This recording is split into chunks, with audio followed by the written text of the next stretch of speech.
Hello, in this video I'd like to explain how to replace boring bullet points with an interesting slide with icons.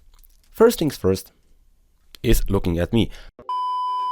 First things first would be gathering resources. The font I used for this product is Doses. Doses is a great font. You can download it from Google Fonts or for any other website, and the benefit here is that we can use it for our products and projects, print or digital, commercial or otherwise. So you are safe to use this font for your projects.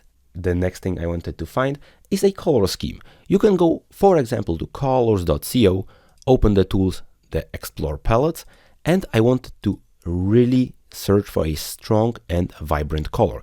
Something like these colors, something like we have here. Maybe the greens are juicy enough as well. I've selected one of them, I think this one or this one here on the right, and I've just opened this palette. Opening this palette allows me to copy any of the colors I like. Okay, I have the colors, I have the font. The last thing I wanted to import here was a picture. Since you already had the colors, I can click to copy this color, and I went to a website called StorySet. This is a beautiful website from the FreePic company where you can download SVG images that you can put directly in your PowerPoint if you have at least version 2019 or newer. I was searching for solution, problem, issue. I found something like that. This would be perfect for our find a solution slide. So I just clicked on it. I changed the color. I have it already copied. I just changed the hex color to my purple color. I pressed enter and I downloaded this SVG. Once you have this SVG, you can drag and drop it into your PowerPoint. Let's do that now. I have a new slide and I will simply drag and drop this element here. I'll make it smaller. I'll press my shift key so it doesn't get in the way. I started the design process with the icons and the element in the middle. So I just went to insert, shapes, and I will insert a circle. You want to insert the circle by pressing the shift key on your keyboard so it remains a perfect circle. Now for the filling, I wanted a white filling. Why not a transparent filling? I will explain later. It's a bit easier to work with a white filling if you have those lines flying around. Okay, for the line, I don't want the default blue PowerPoint line. So what I'm doing, I'm going to shape outline, and actually it will be far easier if I just right click and select format shape, because here in the format shape, I can open the filling options and I can open the line options. For the color, you already know that I have selected this purple one. I have it in my recent colors, so I'll just click on it. If you don't have it in your recent colors yet, you can go to more colors and you can insert the hex code here if you have the newest version of PowerPoint, or if you don't, if you have an older version of PowerPoint, just click on color, eyedropper, click within your PowerPoint, don't release your mouse, move your mouse to the side and just take this color. Okay, I have this color right now in my presentation. I increased the width just so the line is a little thicker, and I changed the dash type. It's up to you if you want dashes, but I wanted to have dashes for this project. I selected dashes, but what I didn't like that they are so blocky. You can change the cap type to round. Okay, we have the majority of the main design prepared. I'll just right click, send to back, so the icon comes in front of it. This way, I've made the main object of our slide. Now the bullet points. For the next step, I want to insert, shapes, and insert a normal regular line. This is a line, and I want to have the same design on the line as I have here. I'll just click on the circle, Ctrl-Shift-C, click on the line, Ctrl-Shift-V. It will inherit all the formatting that I already done.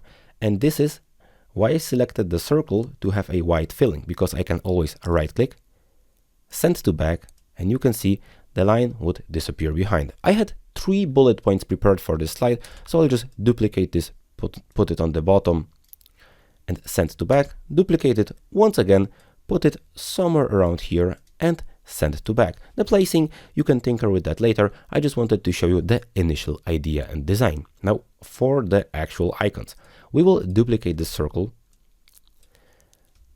and we will make it obviously smaller. I want to duplicate this shape one more time. I'll put it on top of each other and I'll make this circle smaller. How do I make it smaller? There are many ways to make it smaller. You could even go to shape format and we have 1.5, so I can go 1.2, 1.2, enter, and it's smaller right now. I can put it back in the middle, shape fill, this time the purple color, shape outline, no outline. We've almost created the icon. Maybe 1.3, 1.3 will look a little better. Beautiful. Now I will just take it, Ctrl D and Ctrl D to put it on the bottom. Beautiful. As for icons, you can search for icons on the web, or since I have a Microsoft 365 subscription, I will just go to icons and I will select 3 relevant icons that could set the proper mood for my slide. Probably this sets the perfect mood. And what else do we want? Like puzzle. We have some sort of puzzles here. And maybe problem. Do we have an icon like regarding a problem?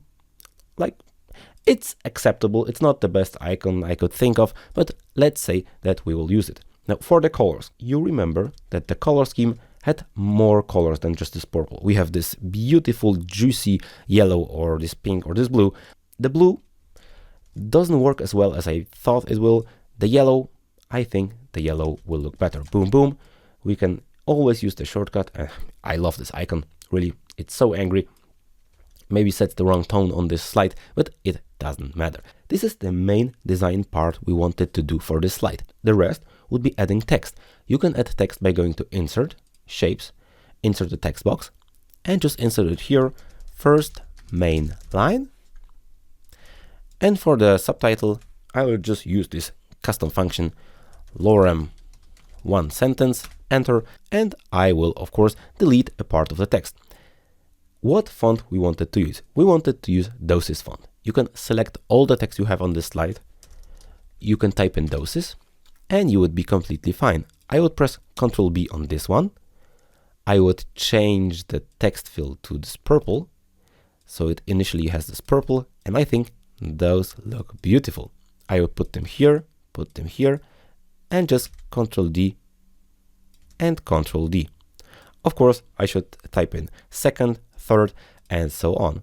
For the title, as you can see, I've again used Doses. I just make it bigger and change the colors a couple of times. Here, I just put in a simple little rectangle, so we have some additional like filling out because it was very empty on the left side. You can decide if you want this to be yellow or if you want this to be purple. For the text, I will just copy the text so we don't waste time. We would be ready with the design part of this slide. What is beautiful about that in my opinion, if we would animate this slide, I would press Ctrl G, Ctrl G, and Ctrl G to group those 3 objects. Now I would go to animations and give it an animation like wipe. Wipe from left. And I would copy this animation. I would click on this. I would copy this animation over to the other objects, to this object and to this object. And what I do like about this kind of slides, because if you present this, we already have 3 lines here. So the viewer will anticipate how long it will take for you to explain this slide because he knows how much is coming for him. And also this main middle icon sets the tone and the mood for the entire slide. So I'll explain you the key point 1, blah, blah, blah, blah, blah, blah. And you'd know that point number 2 and point number 3 is following and we are done with the slide. So I'd continue, and we could move forward with the presentation. I hope this entire lecture is useful for you, both the design, animation, and explanation part. If you'd like to learn PowerPoint with me, you have of course links to my online courses in the description below and in the little icons above me. So stay tuned for other videos and I'll see you next time.